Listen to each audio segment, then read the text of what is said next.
Monsieur Chatouille par Roger Hargreaves.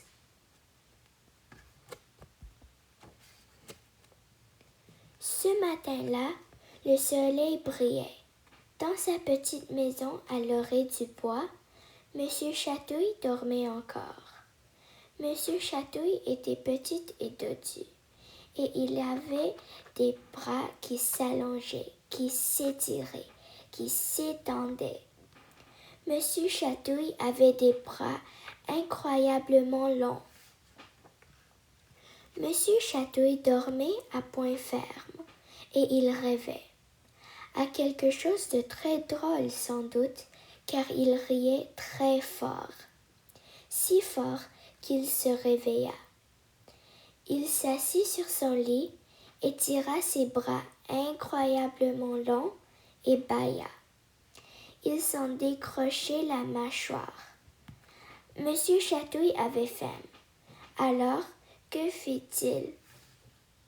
Il tendit un bras, et ce bras ouvrit la porte de la chambre, s'étira jusqu'au bas de l'escalier, ouvrit la porte de la cuisine, puis cela du placard, souleva la couvercle de la boîte à gâteaux, prit un gâteau, le rapporta dans la chambre et enfin dans le lit de Monsieur Chatouille.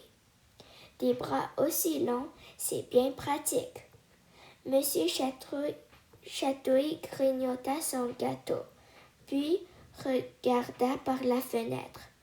Beau temps pour les chatouilles, se dit-il. Après avoir fait son lit et pris un bon petit déjeuner, Monsieur Chatouille alla se promener. Il ouvrait grand les yeux car il cherchait quelqu'un à chatouiller. Monsieur Chatouille arriva près d'une école. Personne en vue. Monsieur Chatouille tendit des bras incroyablement longs vers le rebord d'une fenêtre et en hissa pour jeter un coup d'œil à l'intérieur.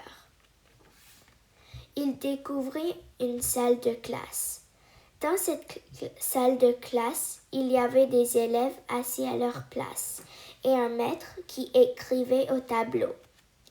Monsieur Chatouille passa une main sous la fenêtre. Son bras incroyablement long se dirige vers le maître, s'arrêta une seconde et fit des chatouilles. Le maître sursauta et se retourna pour voir qui était là. Personne. Monsieur Chatouille sourit malicieusement. Il attendit une minute, puis recommença à chatouiller le maître.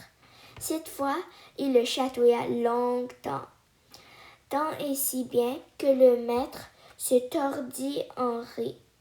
« Arrêtez, arrêtez !» criait-il. Les élèves éclatèrent de rire. À ce drôle de spectacle, à quel chaos! Monsieur Chatouille finit par se dire que la plaisanterie avait assez duré. Après une dernière chatouille d'adieu, il retira son bras et sauta à terre, laissant le pauvre maître face à ses élèves hilars. Comment allait-il leur expliquer ce qui s'était passé? Puis, Monsieur Chatouille se rendit en ville. Quelle merveilleuse journée ce fut pour Monsieur Chatouille! À un carrefour, il chatouille l'agent qui réglait la circulation. Il provoqua un embouteillage effroyable.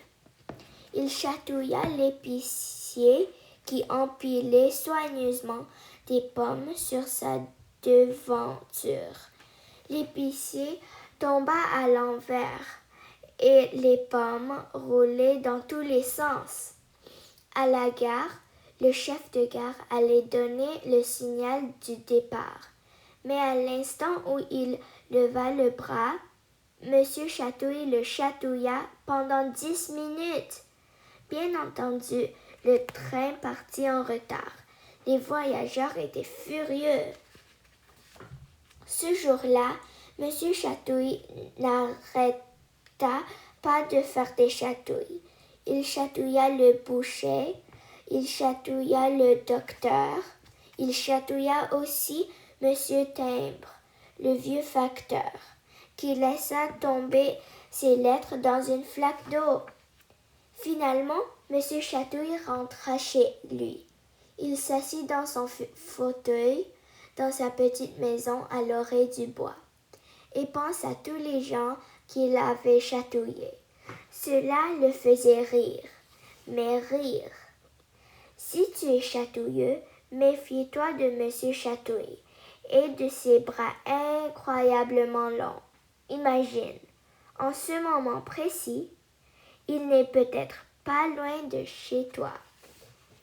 Son bras incroyablement long se faufile peut-être vers la porte de ta chambre. Il l'ouvre peut-être